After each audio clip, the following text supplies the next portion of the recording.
Nagkakaisa na umano ang libu-libong mamayan sa panawagan para sa pagbibitiw ni Pangulong Kuting Jr. kasunod ng sunod ng isyu ng katiwalian, kapalpakan sa pamamahala at kawalan ng aksyon sa mga pangunahing problema ng bansa. Sa mga protestang isinagawa ng iba't ibang panig ng Pilipinas, maring ipinarating ng mga rayilista ang kanilang mensahe. Tama na, sobra na, Marcos Jr. magbitiw na. Ayon sa mga lider ng kilusang masa, hindi na raw maaring palampasin ang mga umano'y pagkukulang ng administrasyon, kabilang na ang pagtaas ng presyo ng bilihin, kawalan ng hustisya at pamamahayag ng mga tiwaling opisyal. Bitbin ng placard at panawagan para sa reforma, nagtipon-tipon ang mga mamamayan, estudyante, simbahan at iba pang sektor upang ipakitang pagkakaisa ng taong bayan sa panawagang patalsikin si Kuting Jr. Sa gitna ng lumalakas na boses ng masa, nananatiling tahimik ang Malacanang at wala pang opisyal na pahayag mula sa kampo ni Pangulong Kuting. Ilang mambabatas naman ang nananawagan ng dialogo sa halip na kaguluhan, habang ilan ay nagsasabing panahon na upang seryosong pag-isipan ng Pangulo ang kanyang paninilbihan. Patuloy naming susubaybayan ang kaganapan at ihatid sa inyo ang mga pinakabagong detalye sa isyung ito. At yan nga ang balitang ating pakakatutukan. Ngunit bago ang lahat, siguraduhin mag-subscribe at ihit ang notification bell para sa patuloy na pagtutok sa mga silap ng bagong balita dito lamang sa tunay na boses ng masa.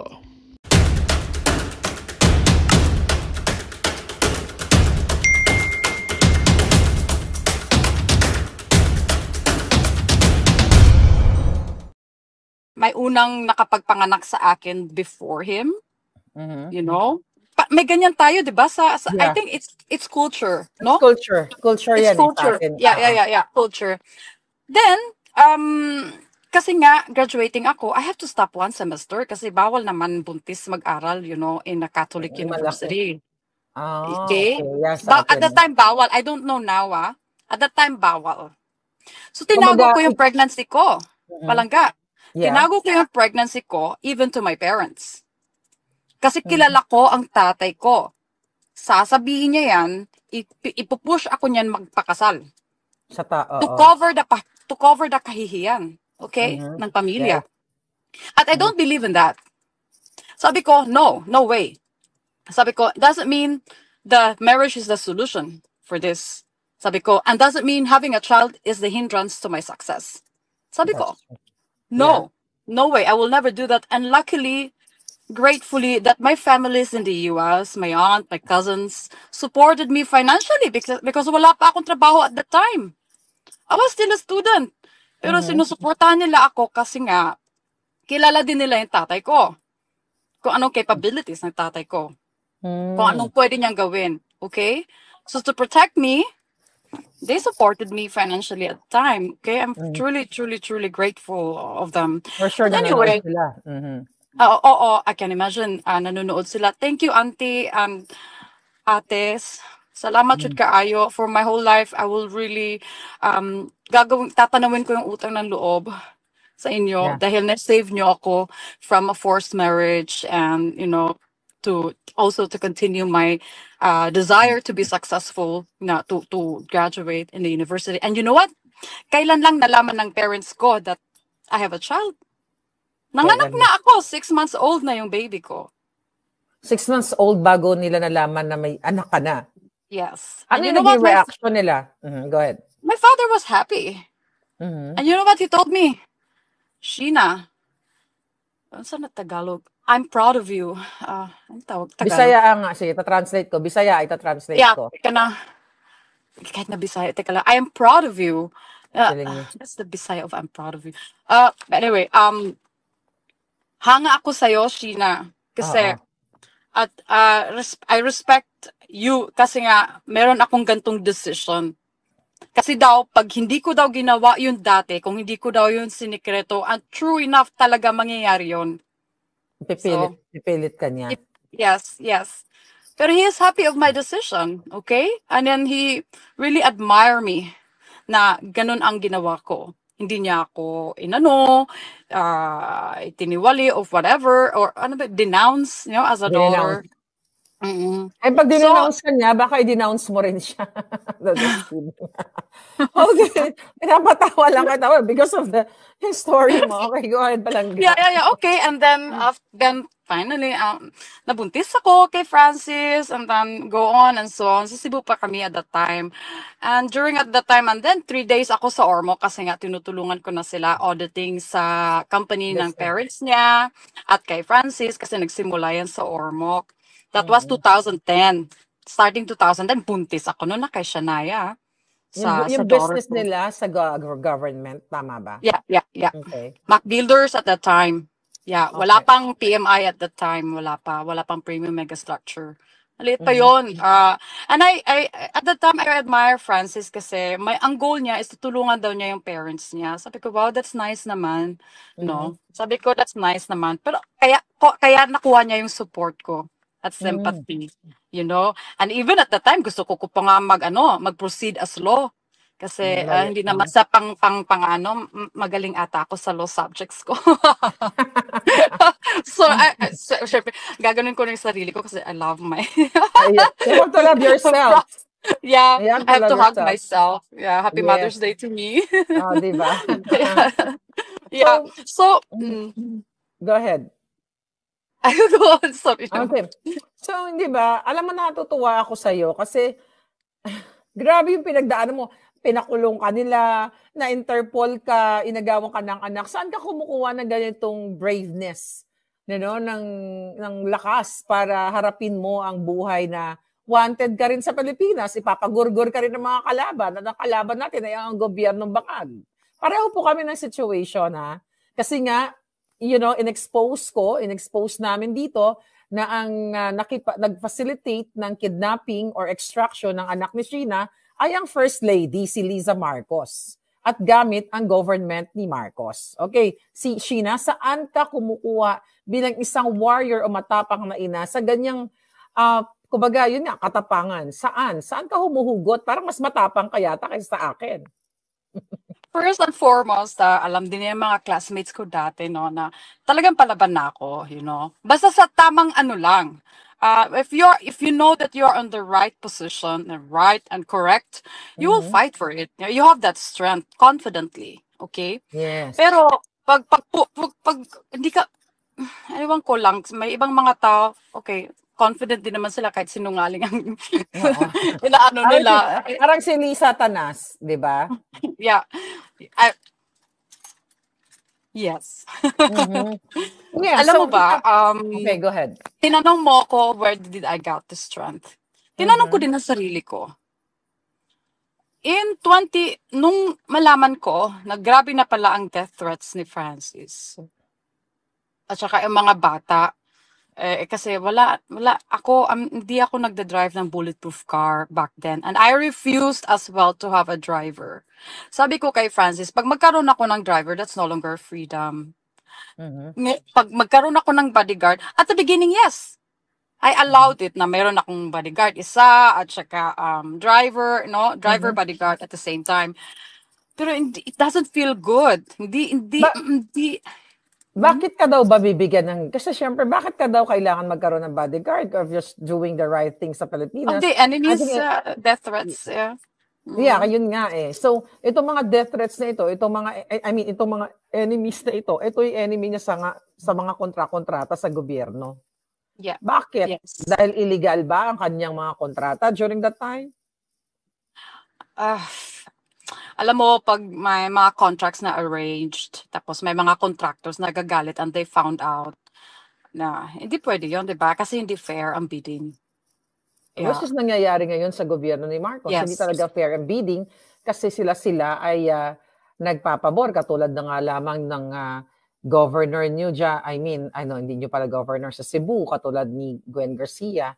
So, it's out of topic pero connected pa rin na nag-sign itong bidding na hindi dumaan sa tamang proseso. So, it's happening sa gobyerno natin ngayon, sa kasalukuyang gobyerno natin ngayon. So, ikaw, bilib ako sa'yo kasi matapang mo na ngayon hinaharap at sinasabi ang kwento ng buhay mo. Hindi kasi lahat ng mga babae o mga nanay kayang ikwento yung buhay na yan. So, i-fast forward ko na. I know, later aalis ka, baka maubusan tayo ng time. Ipa-fast forward ko na, we can do another live again. So, kumusta na ang mga anak mo, Sheena, na in-extract sa pakikipagtulungan ng Marcos administration, ni Lisa Tanas at ni Francis Lloyd Chua? Nakausap mo ba sila recently? Well, today nag-attempt ako magtawag sa isa sa mga yaya. I think it was Okay. an accident na nasagot niya yung tawag ko. Video. Oh, Kasi gusto ko makausap ang mga anak ko. You know, it's very heartbreaking. This week, iyak ako ng iyak. But you know, while umiiyak ako, tulo ang luha, tapos pero kinakagat mo yung ngipin mo, ngipin. grinning. Sabi ko, kasi, you know, kung ang mga anak ko, kung iba lang akong babae, or I'm a selfish woman, an irresponsible mother, no, at walang heart, no compassion, I could have easily given my children, you know. Yeah, Yeah. oh, sa'yo na yung mga bata, I will have my free life. Probably they will compensate me. But no. My children are not for sale. And I am not for sale. You know? Hindi ko pwedeng pababayaan na apak-apakan nila yung rights ko. Okay, gusto natin mabuhay safely, peacefully. Pero sometimes there's a price in it that you have to fight for your freedom. Yes? So, And then, nakausap mo yeah. yung mga bata? Finally, yes. Nakausap ko saglit yung si Yung Shian yaya. at Shaquille. Yeah, ang yaya. Oh. Wala silang choice eh. Kundi, nasagot kasi niya. First, sabi niya, hello, sir. Akala niyo, si sir niya ang tumawag. Ako pala. Okay. So, well, that's good Hello, news. sir. Okay. Mm-mm. So, nakausap ko saglit. But I feel, syempre, mga anak ko, alam nila ang sitwasyon, alam nila ang truth eh. Hindi nila nakalimutan? Hindi. Given na Imposible medyo- makakalimutan ng mga bata. I sense, even I ask my kids here, what do you think? I always ask them, what do you think of Shian and Shaquille? How are they? How do you read it? What do you think? Ganyan, tinatanong ko yan sila. Well, apparently si Shania, ayaw niya talaga makipag-usap sa tatay niya kasi minsan sumisingit si Francis, nandun pala siya, sumisingit siya, gusto niya kausapin daw si Shania. Si Shania ayaw makipag-usap sa kanya. But my Hindi, children, pero itong they dalawang have- bata, itong Yeah. kinuha nila, ang nakausap mo, may nakapag-usap kayo ng paano, Yes, mahaba ba, yeah. short? Ano yung message? ng mga Short, bata? it was short. Sabi, kasi, di ba, papunta daw sila ng church. Nung kinausap ko sila. Sabi ko, oh, Okay. that's good, anak, did you know? Because I always remind them ever since, the prayers of the children are powerful because these prayers are coming from innocent children. You know? That your prayers will always be heard. Have faith in it, sabi ko. Show your faith through your actions, through your thoughts, yeah, by doing good deeds, being golden. Alam, sabi ni Shian, sabi ni Sarah, yes, mom, I remember that. You've been telling this, this, and Oh, that. nice.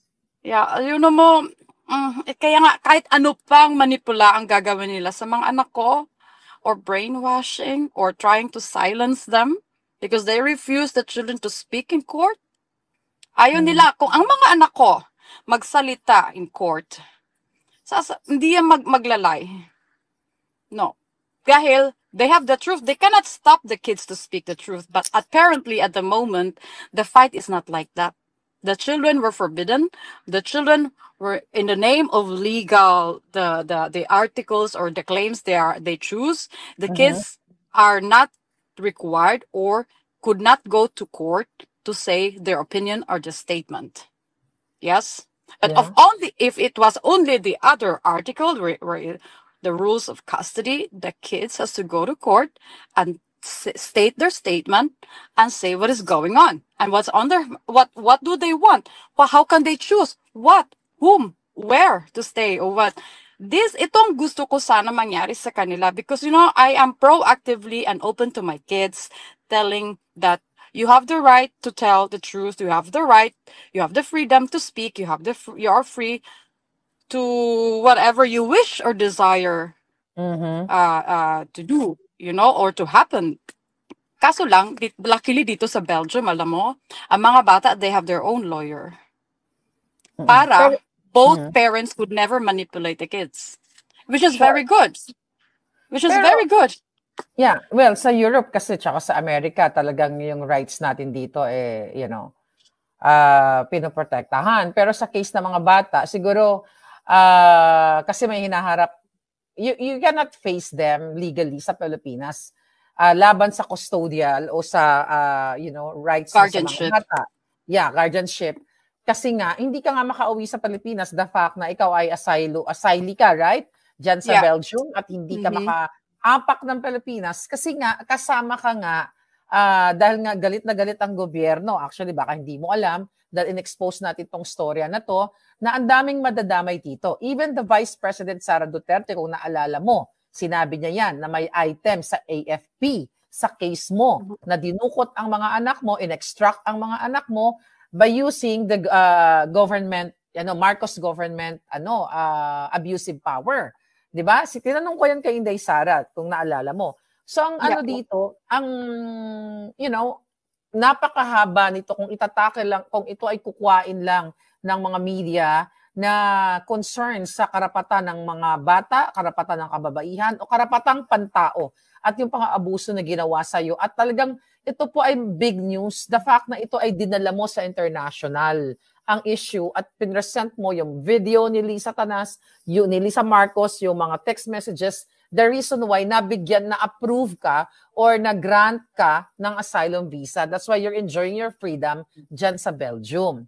So, Yeah. ang aking katanungan, I know kasi, meron kang event with your kids later, palangga. So, dahil Mother's Day ngayon, okay, hindi pa tayo sinasagot ni Maria Lourdes Barcelon, ang asawa ni Teddy Boy Locsin na naging kasabwat ni Lisa sa pag-ayos ng mga fabricated crime. Hindi pa sumasagot si Lisa Marcos. Nakitang-kita sa video na nanghimasok siya o nag-intervene o nakialam dito sa kaso ng iyong marital issue lang ito or domestic issue. So dahil Mother's Day ngayon at nakikita ko talaga yung tapang mo and I'm glad na you're still fighting dito sa mga mapang-aping gobyernong ito. Although dahil nga it just so happened kasi nakaibigan nila yung partner mo eh. Kaya ito yung nangyayari ngayon sa iyo. So, ang pinaka-importante siguro na malaman ng taong bayan, as a mother, ano ang pwede mong emensahe sa mga kababaihan, sa mga nanay na Pilipino, at dito sa dalawang ina na very visible, na nakialam talaga o naging powerful yung role nila sa pag-kidnap ng anak mo. Kay Maria Louie Barcelon, na asawa ni Teddy Boy Locsin, at kay Lisa Marcos. Well, unang-una kong batiin ang mga brave mothers, yung mga brave mothers, mga matatapang na mothers na pilit nilang sina-silence, okay? Pilit nilang i-limit ang kanilang voice. I am so proud of you and you are not alone. I know it's not easy. Hindi easy. It's not easy na lumabas at ibigay yung inyong rights, ilatag ang rights nyo. Pero ito lang ang masasabi ko sa inyo, ang mga anak nyo will be proud of you. Tulad na lang ng ina ko na lumaban din siya, pero another way. Okay? Pinili niya na maging matatag ang kaniyang mga anak sa piling niya. At merong at nung kahit na abuso siya ng kanyang asawa, pinili niya pa din ang kanyang mga anak na magkaroon ng buong pamilya according sa mata niya at sa society, at sa culture. Pero sa totoo lang, deep inside in her, she's already broken. Okay? Yeah. I can feel that, and I felt so sorry that I could not empower her. During my time, sa time ko pa na active ako sa beauty and wellness kong business sa Pilipinas, particularly in Cebu, ang dami kong mga kliyente mga babae din, okay? Some of them experience abuse from their husbands or a difficult home situation. That I'm so glad that I became there. Parang, counselor. Parang counselor na din, nagka-counsel sa kanila because, while you are giving a treatment, anti-aging, to have facials, is also to bring back their confidence, right? So at the same time, while I'm doing the treatment, they're sharing their stories with confidence, and then I give them advice as if I reflect myself to them and to my mom. Okay, sabi ko, I have empowered the women that na mayroong problema din sa bahay, but I could never empower my mom. No, Yeah. but yeah, so ang message ko sa kanila na thank you for your trust at sa na encounter ko na mga kliyente ko dati. Salamat sa inyong trust. Minsan nagte-text pa kayo sa akin. Maraming salamat sa prayers niyo, and maraming salamat in fighting for your rights. Finally, kahit it took too long, no? But finally, you had your justice. But that's very good, and I'm very proud of you. Just stay on, know your rights, stand your right. At saka, wag niyong i-give up ang inyong mga anak. Kasi silently, kahit hindi nila sasabihin, they ask you to fight for it. Ang mga anak ko vocally are asking me to fight for it. Kahit yung anak ko sa Pilipinas, keep telling me, Mommy, you don't give up, right? You don't give up. Yeah. See? Yeah. Kahit na malayo kami, sinasabi niya. So, yeah, for Lisa and Maria Louie. Maria Louie, Matatanda na happy to mga Mother's to, Day to you both. Yes, and sana, I don't know where you got the conscience, how you see the situation. I'm not sure if you are able to go out and speak. I don't know how. Yeah, it's not my position or not my business to tell you what to do. Pero gusto ko lang ipaabot ang mensahe na ako po ito na biktima dahil sa ganitong sistema, that I could not imagine kung kayo nasa place ko, that you will be tormented. I do not know what will be your reaction. Yes? On my side, you asked me earlier, Palangga, right? That saan ako kumukuha ng strength? Kumukuha ako ng strength particularly from my children. One, because they asked me not to give up. It's a huge, huge, huge pressure. Yes. But I'm honored to do that. Second, the moment when you are aware what's happening in this world, and you know what life is and what's after it, the moment you decided not to be afraid and not to be scared anymore, and to face on head on the fear, then you have the true strength. And plus, importante, you have the truth, because that is a true strength. Yes? Huwag kayong mahiya, hindi nakakahiya, to show your vulnerability with the truth in it. Okay? Hindi yan nakakahiya. In fact, it's a strength that you can already pass on to your next generation. Whatever you had experienced, bad experience in your past generation, don't allow it to carry on to the next generation. Okay? Yeah. Luckily, this time around, malakas ng ating internet and social media, and the children are becoming more aware and more aware. And the children are our future. Please, let's not indoctrinate them. Let's nourish their innocence, and then teach them to be resilient. Yes, in a loving way. Okay. Well, so, yeah. Yeah, Sheena, kasi the problem is, ako for so many years, na nag-vlog ako dito, ini-empower ko yung mga kababayan natin na lumaban ng patas, lumaban ng tama. Pero kasi sa case mo, wala kang kalaban-laban.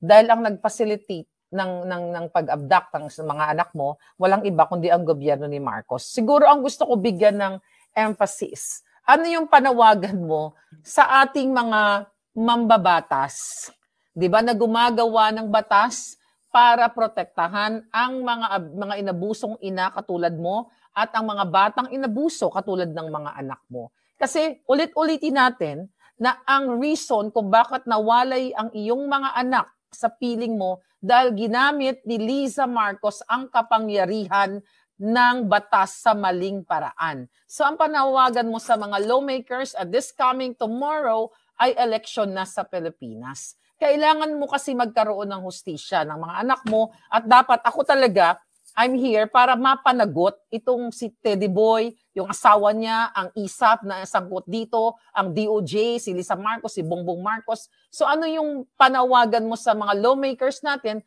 at sa mga politikong paulit-ulit na lang tumatakbo, bukas sa lala na naman. So ano ang mensahe mo sa ating mga kababayan also na maaring maging biktima ng Marcos administration? Hindi natin alam. Sa kasalukuyang nag-uusap tayo, may mga panibagong biktima sila. Alam mo, may mga lawyers na very dedicated on what they believe in, dedicated to protect the voiceless people, the helpless people, dedicated to help the vulnerable people, na tumatakbo bilang politiko. I am very proud of them. At sana po ay gawin nilang continue yung tungkulin nila, no? And they are true to their words, not just promises. Natulungan tayo. Kaya nga sila inilagay dyan. And it's a plus nga pala na lawyer sila din. Kasi they'll be able to recreate, to redesign our system. Di kasi mga lawmakers sila, di ba? At saka nakikinig din sila kung anong mga problema sa society natin, sa ating bansa, sa ating community. What can we contribute to help, our nation progress, to help address all the concerns and even the lethal one. Hindi yung pinipili lang dahil delikado ang life natin dyan. Okay? Somebody na hindi takot. Okay? Huwag kayong matakot, please. Kasi meron din namang mga ordinaryo tao tulad natin, kami, na hindi nga kami lawyers, hindi rin kami politiko, pero hindi kami takot. But I can just imagine, sa ating mga politiko na tatakbo tomorrow. So, sana po manalo yung karapat-dapat. Yeah. So, may panawagan ka ba sa gobyerno ni Marcos? At the moment, no. Pero, God bless po for tomorrow's voting. Unfortunately, I could not do that sa ating embassy. I cannot vote. Okay? Kasi nga, the moment I enter to the embassy, that's a Philippine jurisdiction. It's a Philippine territory. Okay? They will gurgur you there. Yeah, and then, kaya nga, hindi ako makapag-defend. Sabi ng lawyer ko, Sheena, you are my living witness. You are the testimony. But I could never be invited in court and in the embassy because nga, meron itong fabricated charges, di ba? A warrant of arrest. At ito nga, nasa Interpol, di ba? Yeah. So, anyway, God bless po. Alam ko, marami tayong magagaling para sa Senado ngayon, di ba, Palangga? Yes, marami tayong magagaling para sa Senado. I hope, kanina pinag-usapan namin ni Atty. Glenn ang dayaan, pero that's another story, we tackled already. Sana po naman. Yeah, so kanina naputol ka. Gusto ka tabigyan ng chance na basahin yung letter ng anak mo sa'yo? Oo nga, yeah. Sabi ko, I'm so proud. Kasi it's Mother's Day. Napapaiyak naman. Minsan pa nga, minsan pa nga nagagawa ng breakfast yung anak ko. Alam mo, breakfast in bed. Oh, wow. Napakaswerte mo kasi you deserve it. Kasi I'm very lucky, I know. Yeah. Sabi niya, Happy Mother's Day, Mom. I'm very grateful that you kept fighting for us and to keep us safe. Even when it can be hard sometimes. You still help. You are doing good in your work. And I hope everything goes well and we're able to move. Thanks for being an amazing mom. Oh, that's so sweet naman. Nakakataba ng puso, di ba? Yeah. Basta yung anak ko nga kanina sa video, kinis niya ako sa camera. Ganun siya, oo. Basta you stay strong, ha? Palangga, you stay strong. Looking forward to see you again in Belgium. Me too! Yeah. Please let me know. Kasi para tayo situation, hinahunting tayo ng mga bangag. But I'm glad protected ka dyan sa Belgium at God is good. And I'm praying for you na makuha mo yung justice. But syempre, bago natin makuha ang justice, dapat matapos muna yung panunungkulan ng mga adik sa Pilipinas. Last words mo sa ating mga kababayan. I mean, well, salamat po sa inyong prayers, sa inyong sympathy. No, too late akong lumabas kasi kailangan kong pag-isipan ng maraming beses. Luckily, si Madam Maharlika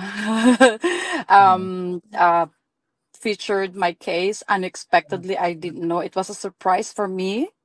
At in fact nga, palangga, naalala mo yun na naginip ako? Yeah, oo nga. Bago ko umalis. Magandang balita ang hatid namin sa inyo ngayong araw. Sa pagtatapos ng aming balitaan, nagbigay kami ng mga mahalagang impormasyon. Maraming salamat sa pagtutok at pagsuporta sa aming programa. Huwag kalimutang manatili sa mga susunod na araw para sa mga bagong balita at mga kwento na dapat nating abangan. Mula sa Boses ng Masa, magandang araw, Pilipinas!